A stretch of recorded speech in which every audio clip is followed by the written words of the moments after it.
Vamos a pasar ahora a la predicación de la palabra y os hago una pregunta al principio, por si alguien se quiere confesar, y es: ¿habéis comprado alguna vez algo en Temu? ¿Alguien ha comprado en Temu? Bueno, no suele ser un lugar muy habitual donde comprar y desde aquí no os lo aconsejo, pero Daniela hace poco compró unas cosas en Temu para usar en el casal, y en la pantalla, cuando salía, parecía ideal para el uso que se le tenía que dar, el tamaño ideal y todo bien, y además a buen precio. ¿Y qué pasó cuando llegó? Pues que de ideal nada. Era mucho más pequeño de lo que parecía y no nos sirvió para nada para el propósito por el cual Daniela lo había comprado. Así que teníamos unas expectativas, había una apariencia, había una promesa de algo, y cuando llegó la realidad, esta promesa resultó ser falsa. No cumplía con lo que parecía que tenía que cumplir. Os comento esto porque, obviamente, está relacionado con el texto que vamos a ver hoy, y ahora lo veremos, que se encuentra en Marcos capítulo 11 y los versículos del 1 al 19. Marcos 11, los versículos del 1 al 19, y ahora vamos a empezar con los versículos del 1 al 11, que es a lo que César ha estado haciendo referencia durante la presidencia. Marcos capítulo 11 y ahora los versículos del 1 al 11. Lo leo.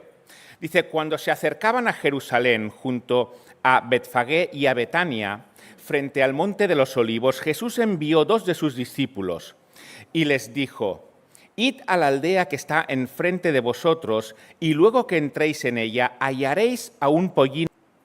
Y unos de los que estaban ahí les dijeron: ¿qué hacéis desatando el pollino?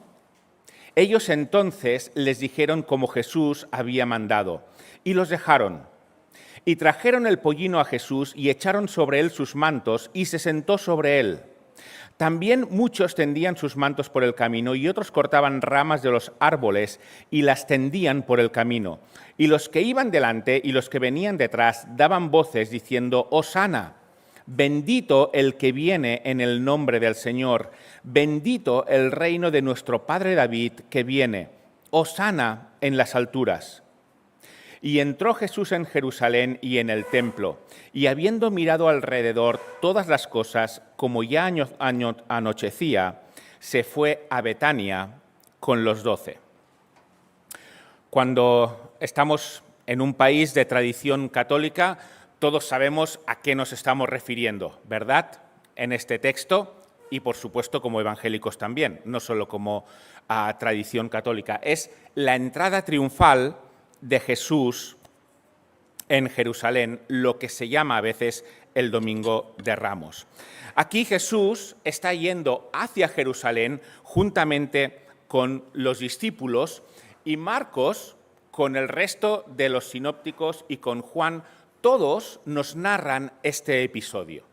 Así que esto nos muestra la importancia que realmente este episodio tiene. Marcos nos habla solo de una vez en la cual Jesús fue a Jerusalén, aunque sabemos que fue más veces. El Evangelio de Juan nos narra más viajes de Jesús a Jerusalén, y además Jesús, como un judío responsable, iría cada año a Jerusalén. Pero para el propósito que Marcos tiene, lo que él nos narra es este último viaje a Jerusalén.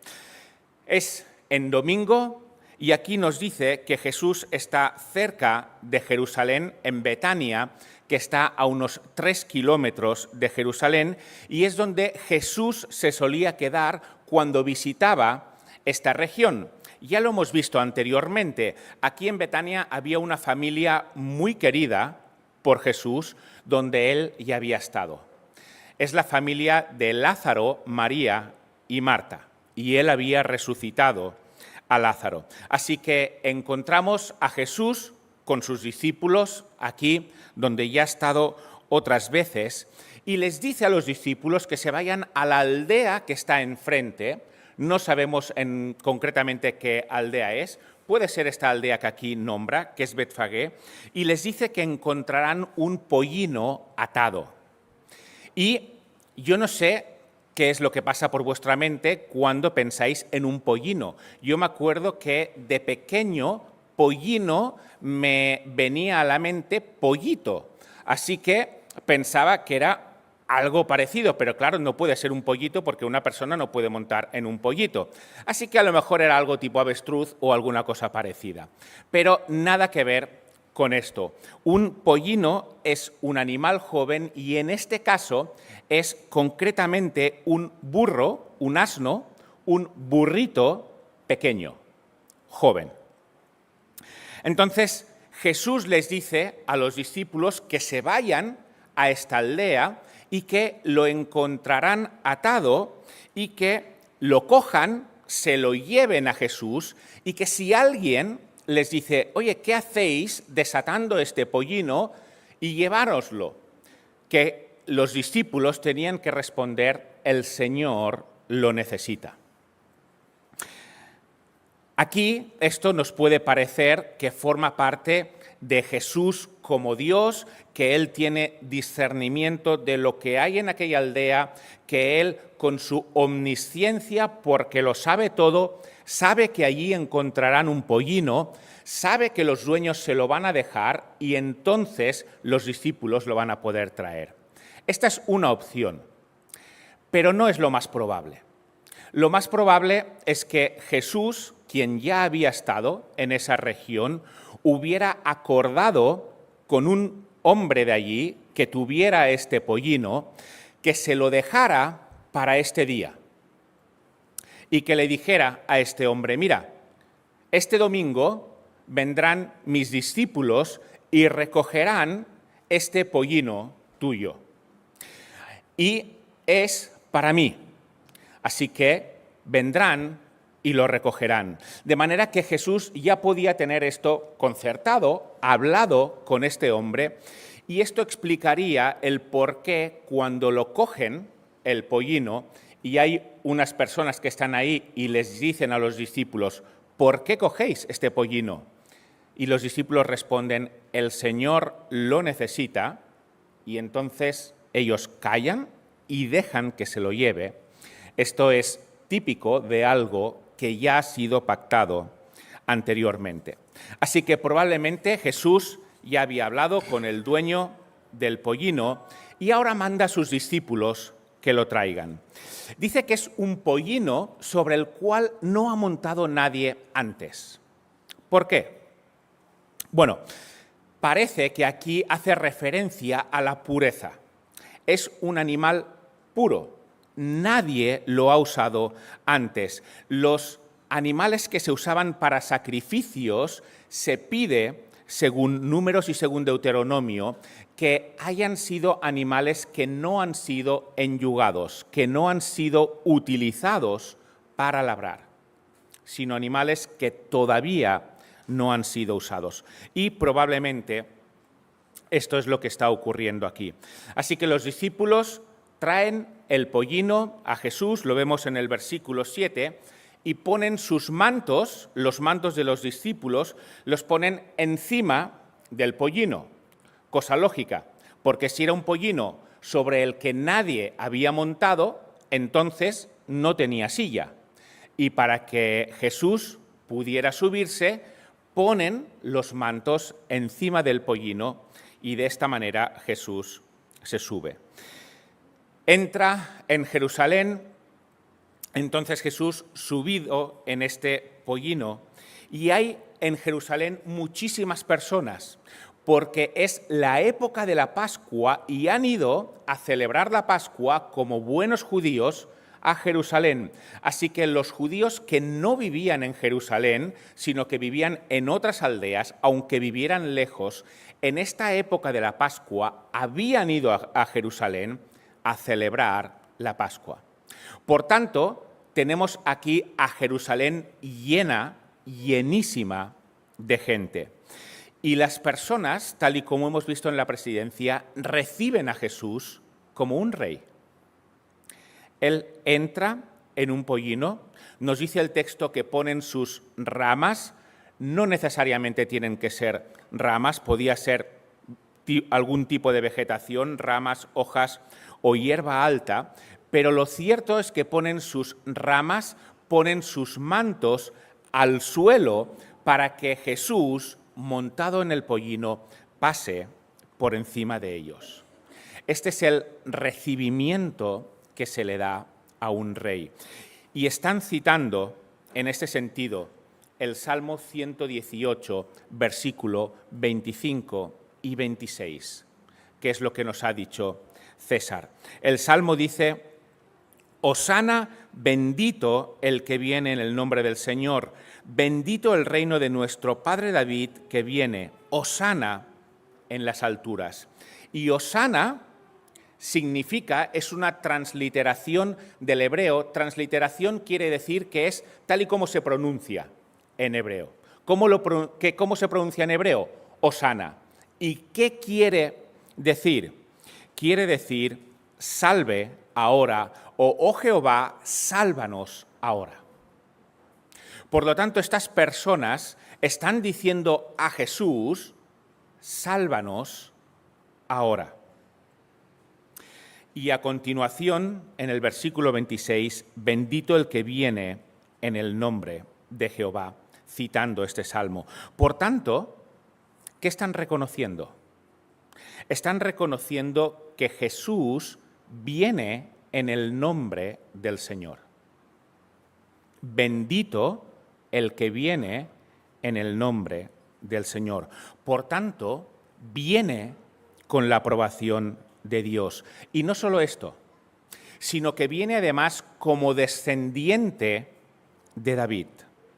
Marcos hasta ahora, o al principio del Evangelio, él no ha nombrado la genealogía de Jesús, demostrando que viene de David. Mateo sí que lo ha hecho, Lucas también lo ha hecho, pero Marcos no lo ha hecho. Igualmente, aquí Marcos está haciendo énfasis en cuál es la ascendencia de Jesús. Es David, el legítimo heredero al trono. Así que estas personas están clamando Hosana, porque lo dicen al principio y lo dicen al final, y con Hosana están diciendo, Jehová, sálvanos, a través de tu siervo. Ahora nos preguntamos, ¿sálvanos de qué? Porque uno puede ser salvado de muchas cosas. ¿Sálvanos de qué? La salvación que ellos están esperando es la liberación de Israel de los romanos. Lo que ellos quieren es un Mesías político, un Mesías militar que libre a la nación de la opresión que tiene y de la invasión que ha sufrido por parte de los romanos y que establezca el trono de David de una forma definitiva. Esto es lo que ellos están esperando.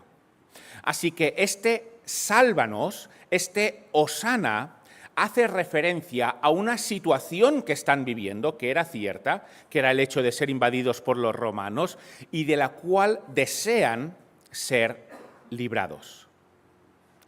Y ahora viene el rey que, según ellos, parece que va a cumplir con esta liberación. Sálvanos. Jehová, sálvanos ahora de los romanos y establece aquí tu reino. Y termina el texto de una forma un poco rara, de hecho es una especie de anticlímax, porque después de esta entrada en Jerusalén triunfal, en la que todos han estado siguiendo a Jesús, lo que hace Jesús es pasar alrededor del templo, visita los alrededores del templo, y aquí parece que ya no hay tanta gente, y después regresan a Betania, lo cual era normal, porque cuando hay un gran evento en una ciudad, ¿qué es lo que pasa? Que todos los lugares para hospedarse en la ciudad están llenos. Entonces, los visitantes, o muchos de los visitantes, tienen que ir a hospedarse fuera, en las aldeas de alrededor. Y es justamente lo que está haciendo Jesús, irse a hospedar a las aldeas de alrededor, a Betania, porque lo que era obligatorio era hacer la comida en Jerusalén, pero dormir podían hacerlo fuera. ¿Y por qué es fascinante esta entrada? Aunque la hayamos escuchado muchas veces. ¿Por qué es fascinante esta entrada en Jerusalén? Aquí Jesús está cumpliendo una profecía. Y una profecía hecha más de 500 años antes por el profeta Zacarías. Se encuentra en Zacarías capítulo 9, versículo 9, y ahí dice: «Alégrate mucho, hija de Sión, da voces de júbilo, hija de Jerusalén, he aquí tu rey vendrá a ti, justo, salvador y humilde, cabalgando sobre un asno, sobre un pollino, hijo de asna». Esto lo ha profetizado Zacarías más de 500 años antes. Y esta época esperada acaba de llegar. Impresionante, ¿verdad? Repito, algo profetizado más de 500 años antes y que ahora se está cumpliendo literalmente. ¿Cuántos judíos desearon ver cumplida esta profecía de Zacarías? ¿Cuándo vendrá nuestro rey? ¿Cuándo tendremos por fin un rey justo, salvador y humilde? ¿Cuándo vendrá? ¿Y cuántas generaciones habían muerto sin ver esto cumplido? Pero ahora se ha cumplido. Desde Génesis 3, que es cuando el ser humano se revela delante de Dios, hasta el final del Antiguo Testamento, Jesús está preparando la venida del Salvador. Pero la venida del Salvador no tal y como ellos lo esperaban. No la venida de un Salvador que viene a librarlos de una situación política indeseable, sino la venida de un Salvador que restauraría lo que se rompió en Génesis 3. Y lo que se rompió en Génesis 3 fue la relación del ser humano con Dios. Todos aquí, todos sin excepción, todos hemos dado la espalda a Dios. Y da igual que hayas nacido en una familia ya creyente o que no hayas conocido el Evangelio hasta los 90 años. Da igual. Todos hemos dado la espalda a Dios. Y la salvación que necesitamos, más que ninguna otra, no es la salvación de una situación política indeseable. Y entiendo que hay situaciones políticas indeseables.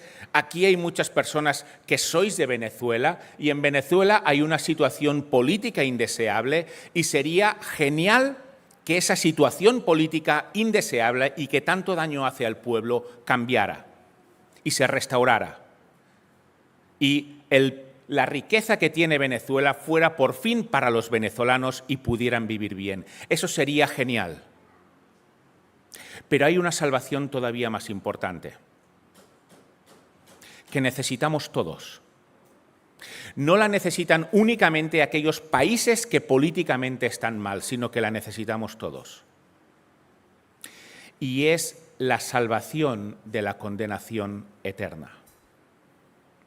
Y de esta no hay ningún político, por poderoso que sea, que nos pueda librar. No hay ninguna persona que ame la humanidad tanto que nos pueda librar. Solo hay uno que puede pagar y que ha pagado por nuestra salvación. Y este es Jesús, el que está entrando aquí como Rey. Él es el que ha muerto para que la salvación que realmente necesitamos, y no es una salvación política, la podamos adquirir. Esto es tan importante que Dios ha ido dirigiendo la historia en los últimos 2000 años, de hecho 2500 años antes de estos acontecimientos. Dios ha ido dirigiendo la historia para llegar aquí, para llegar al punto en el cual Jesús es el Rey. Pero no un rey en este momento como todos esperan, sino el Rey que realmente necesitamos, que es el Rey que va a sufrir. Jesús no cumplió las expectativas de la mayor parte de esta gente que estaba aclamándole. Y muchos de ellos, aquí estamos en domingo, el viernes siguiente, muchos de ellos, en lugar de aclamarle como Rey, están gritando: crucifícale. Pensábamos que sería el descendiente de David, que nos iba a librar de los romanos. Resulta que no. Jesús no cumple mis expectativas. Así que, crucifícale. Y solo hay estos dos tipos de personas en el mundo si las clasificamos así. Los que admiten a Jesús como Rey, y estos son los que creen que es Dios y que ha muerto por sus pecados, o los que dicen: crucifícale, no cumple mis expectativas. Yo quiero ser librado de problemas que tengo en el día de hoy. Y Jesús me libra de problemas en la eternidad, y si acaso es cierto. Así que este no es el Jesús que necesito. Por tanto, crucifícale. No es el Jesús que me conviene. ¿En qué grupo estamos? ¿En el grupo en el que buscamos en Jesús una solución para nuestros problemas hoy? Ya sea una liberación política o ya sea una liberación de una situación que nos es adversa. ¿O estamos en el grupo de los que reconocen a Jesús como el Salvador de lo que realmente es importante? Y es nuestra enemistad para con Dios. Porque esto es lo que Él ha venido a hacer. Vamos a seguir con el texto y vamos a ver ahora un texto realmente extraño en el Evangelio. Versículos 12 al 14. Dice: al día siguiente, cuando salieron de Betania, tuvo hambre, y viendo de lejos una higuera que tenía hojas, fue a ver si tal vez hallaba en ella algo. Pero cuando llegó a ella, nada halló sino hojas, pues no era tiempo de higos. Entonces Jesús dijo a la higuera: nunca jamás coma nadie fruto de ti. Y lo oyeron sus discípulos. ¿Os parece normal este texto, viniendo de alguien como Jesús? Aquí, el domingo, los discípulos y con Jesús han vuelto a Betania. Ahora ya es lunes y regresan otra vez a Jerusalén. Y aquí vemos que aparentemente Jesús está castigando una higuera y lo hace de una forma injusta. ¿Por qué? Porque Jesús castiga a la higuera por no tener higos y el propio Marcos nos está informando que no era tiempo de higos. Así que, ¿cómo iba esta higuera a tener higos en un tiempo que no es de higos? Es la Pascua. La Pascua está entre finales de marzo y abril. Esta no es una época de higos. Así que parece que esta ira de Jesús en contra de la higuera no esté justificada del todo, porque ¿qué más podía hacer la higuera? Hay un comentarista que expone bien esta idea.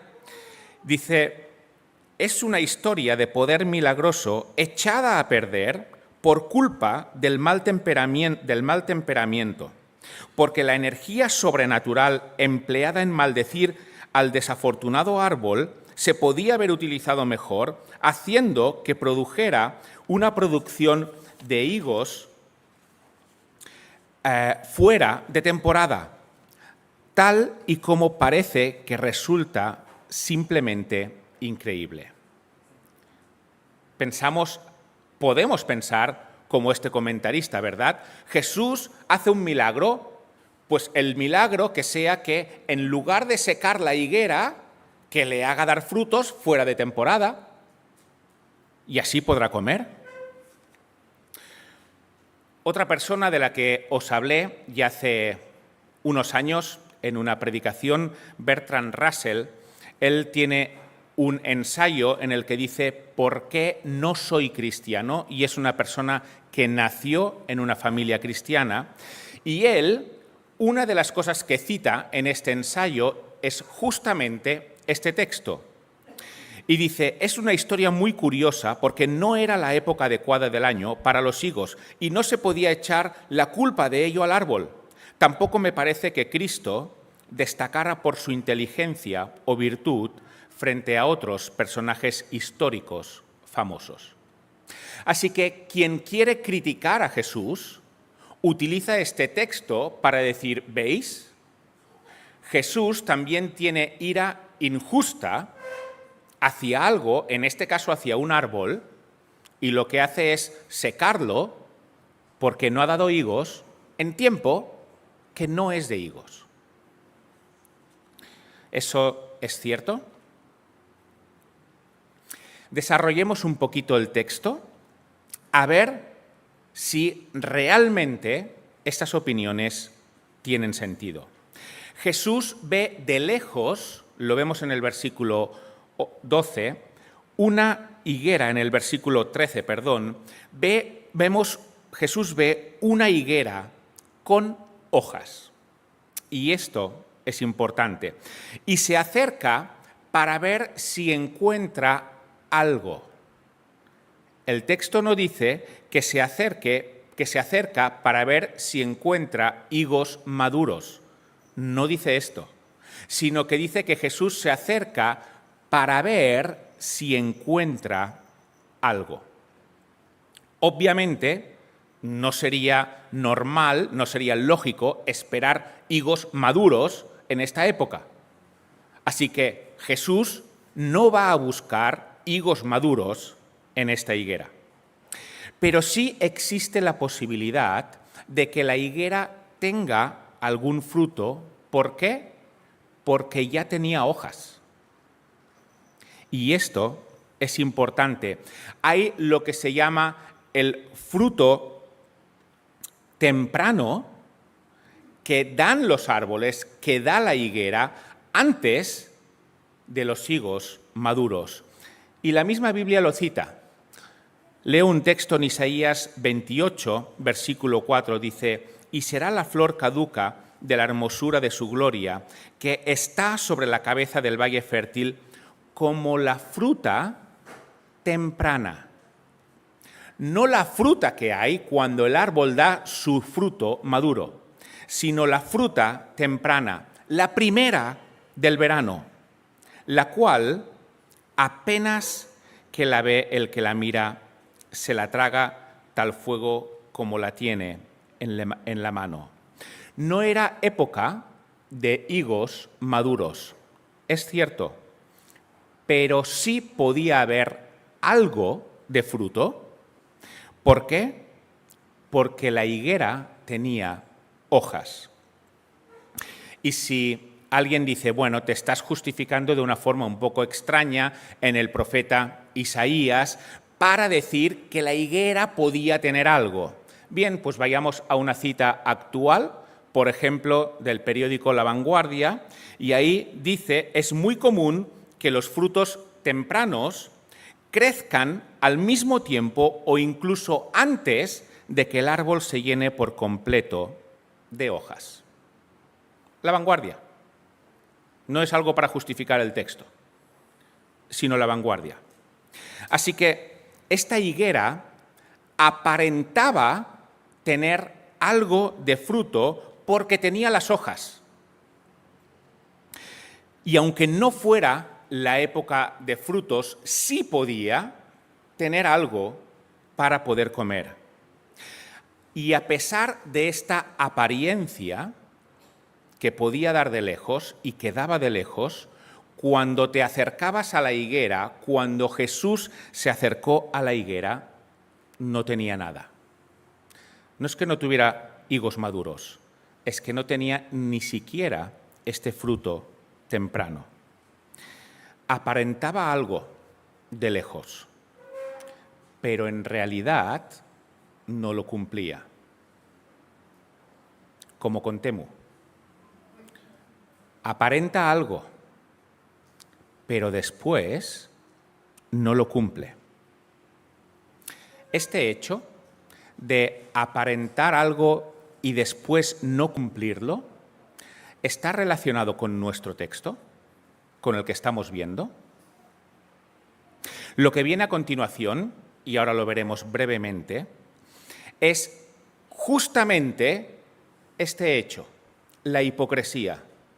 Aparentar, pero luego, cuando te acercas, no está lo importante.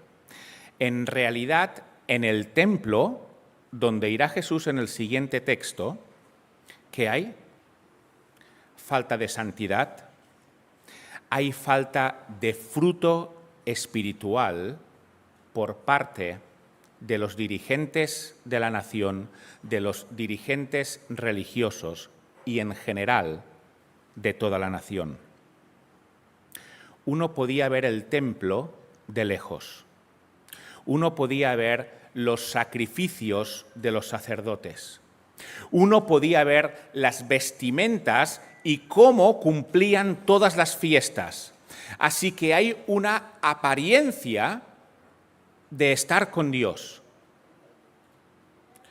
Pero cuando se acercan, cuando se ve de cerca la realidad de los sacerdotes y de los israelitas, no es así. Igual que esta higuera, de lejos aparenta que tiene fruto, pero cuando te acercas, ves que no hay fruto. En los israelitas igual, de lejos parece que hay fruto, pero cuando te acercas, ves que no hay fruto. Y lo que está haciendo aquí Jesús con esta higuera es una profecía, una imagen de lo que va a hacer justamente con el sistema religioso que no está dando fruto. Jesús le dice a la higuera que se seque. Y en el próximo texto que veremos, hoy no, vemos cómo la higuera se seca al momento. De manera que ya nadie puede coger fruto de esa higuera, la función de esa higuera desaparece. Y eso es justamente lo que va a pasar con el sistema religioso de los judíos. Va a terminar. El templo va a ser destruido, los sacrificios van a cesar y este sistema desaparece. No ha dado fruto. No ha dado lo que tenía que dar y desaparece, igual que la higuera.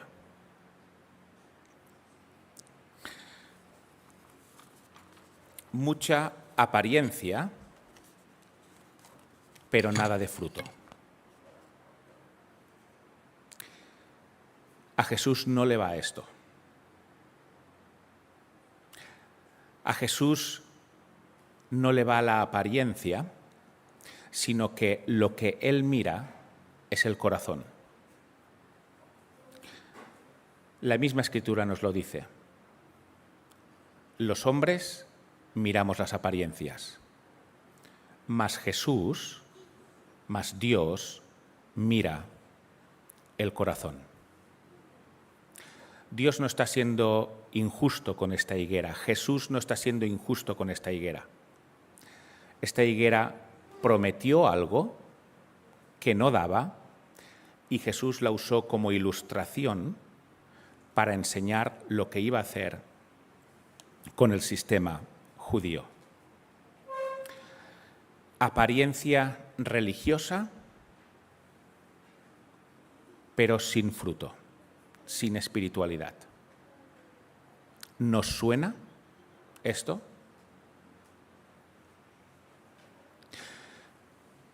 Necesitamos un Salvador, ¿verdad? Necesitamos un Salvador que nos libre de esta apariencia y que nos haga vivir la autenticidad. Fijémonos en una cuestión. Aquí el problema no es el hecho de no dar fruto, y de por sí es un problema. Pero fijémonos que el problema no es el hecho de no dar fruto. El problema es aparentar darlo, que parece mucho y en realidad no hay nada. Este es el problema. El problema aquí no son las personas que son conscientes de su miseria, que somos conscientes de lo que hay en nuestro corazón y que clamamos a Dios diciendo, ayúdame porque yo no llego. Este no es el problema aquí. Dios acepta a estas personas. Dios recibe a las personas que no van de hipócritas, que aceptan la miseria que hay en su corazón y dicen, sácame de aquí porque yo soy incapaz de dar fruto sin ti. Este no es el problema. El problema es aparentar para después estar vacío.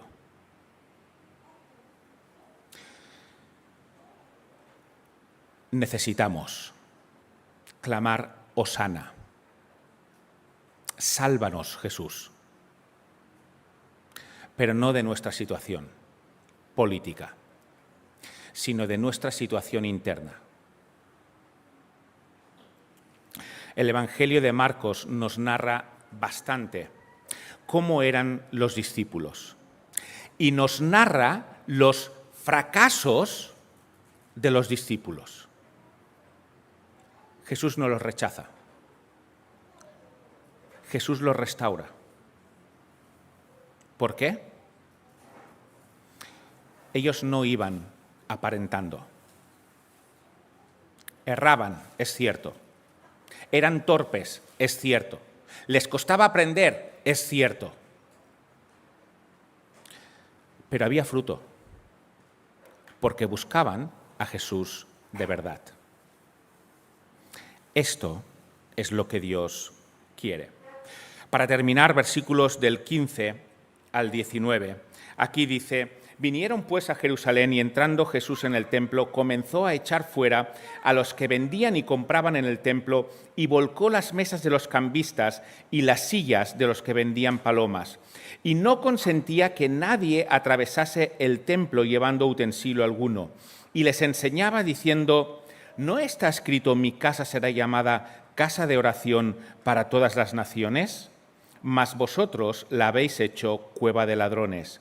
Y lo oyeron los escribas y los principales sacerdotes y buscaban cómo matarle, porque le tenían miedo, por cuanto todo el pueblo estaba admirado de su doctrina.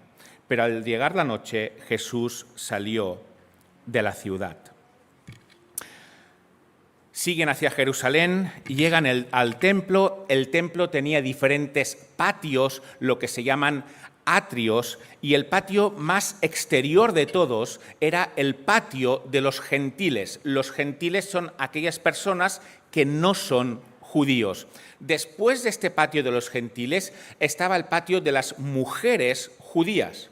Y después del de las mujeres judías estaba el de los hombres judíos. Y después del de los hombres judíos estaba el de los sacerdotes. Así que había diferentes niveles de acercamiento a Dios. En este caso, estamos en el patio más alejado de todos, que es el de las personas no judías. ¿Y qué es lo que pasa? Estamos en la Pascua.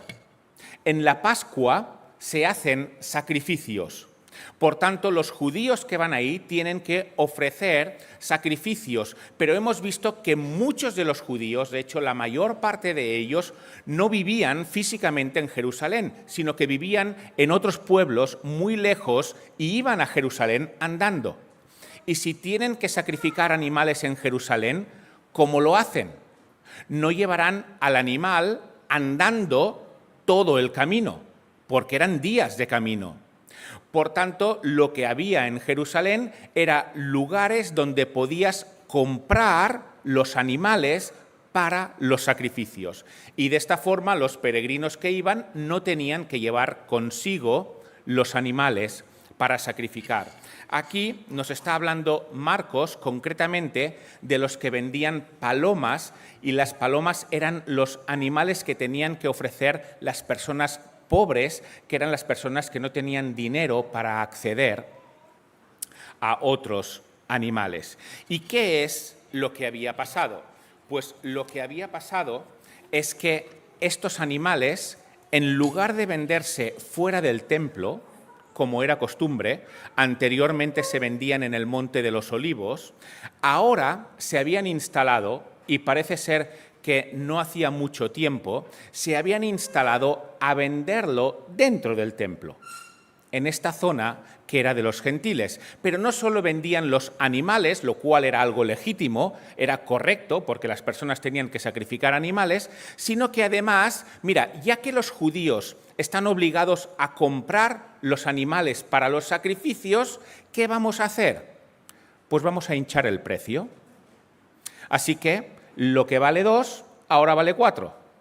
Y resulta que con un pretexto religioso, lo que está habiendo es un negocio muy lucrativo y dentro del templo.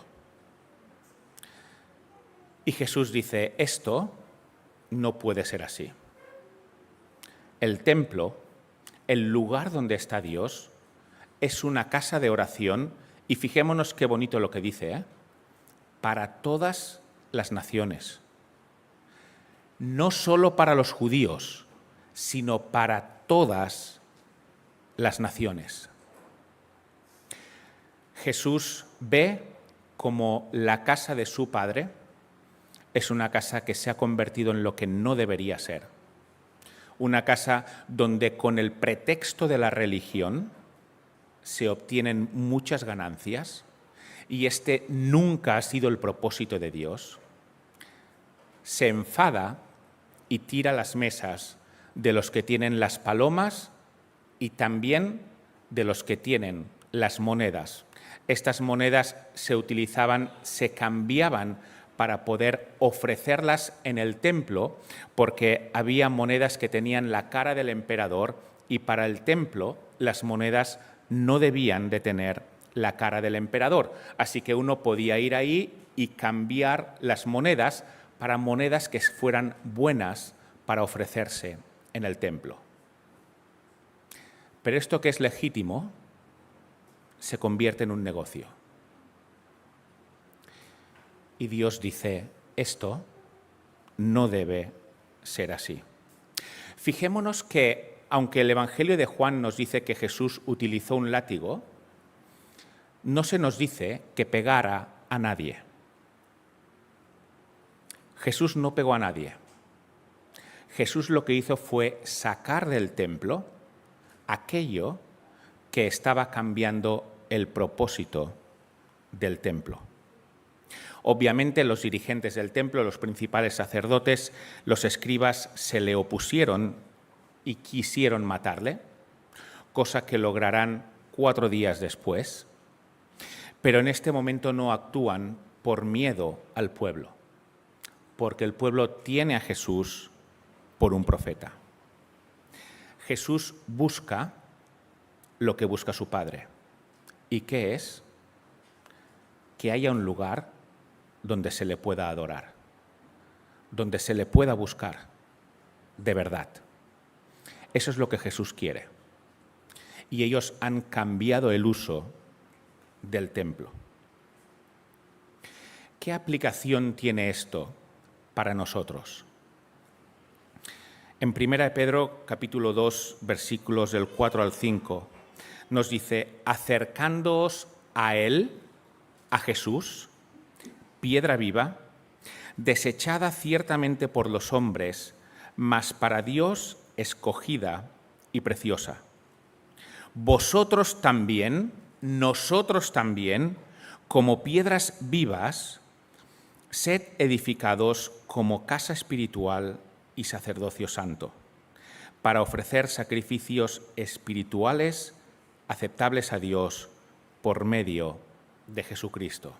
Aquí Pedro está comparando este templo en el cual Jesús está, el templo físico, y lo que está diciendo es que ahora los creyentes somos el templo de Dios.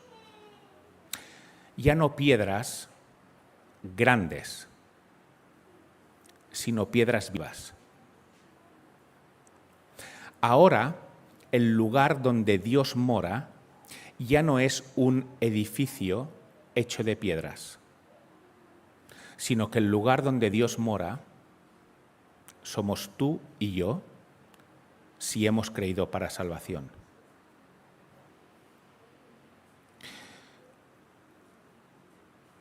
Servimos para que los demás adoren a Dios por nosotros, porque este es el propósito.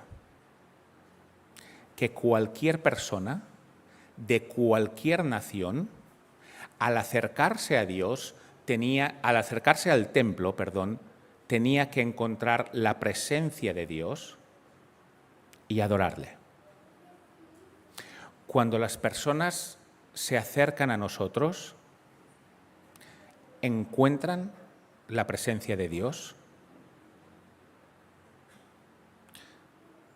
para adorarle.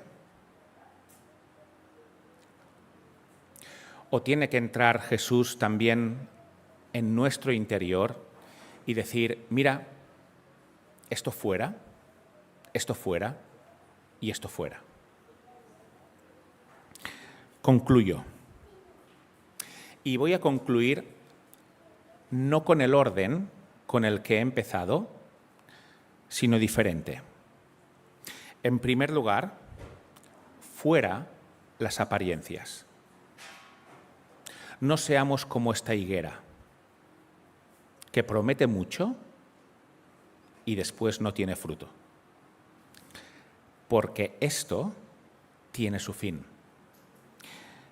En segundo lugar, servimos para que los demás se acerquen a Dios y le adoren, porque somos piedras vivas que hablan de Él.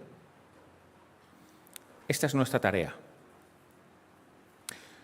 Y si somos honestos con nosotros mismos, sabremos que hemos vivido de apariencias. Sabremos que la hipocresía no es algo que esté 100% eliminado en nuestra vida siempre. Sabremos que luchamos. Y si somos honestos con nosotros mismos, también sabremos que no todos los que se acercan a nosotros dicen: me dan ganas de adorar a Dios. Fallamos. Y ahora voy al principio. necesitamos un Salvador. Necesitamos a alguien que nos libre de todo esto, que nos perfeccione, que nos vaya haciendo cada vez más parecidos a Cristo para librarnos de esto que está dentro nuestro. Así que, ya sea que conozcas a Jesús como Salvador porque le hayas pedido perdón por tus pecados, o no, da igual, necesitamos a este Rey que entró conforme a la profecía, para que nos salve. ¿Clamamos Hosana? ¿Sálvanos, Dios? ¿Clamamos Hosana? Porque todos necesitamos clamarlo. Pues que el Señor nos bendiga y haga que los demás, de verdad, se acerquen a Dios por nosotros. Terminamos en oración. Padre, muchas gracias por Jesús. Gracias porque por nosotros mismos no podemos acercarnos a ti. Sabemos que tenemos muchas cosas que tienen que ser limpiadas y gracias porque Jesús nos limpia. Y te pido, Padre, que nos ayudes como iglesia a no ser como esta higuera, a no prometer algo que luego no podemos ofrecer. Te pido que nos ayudes a ser auténticos y también que seamos piedras vivas donde las personas puedan encontrarte. Amén. Pues hasta aquí el culto de hoy.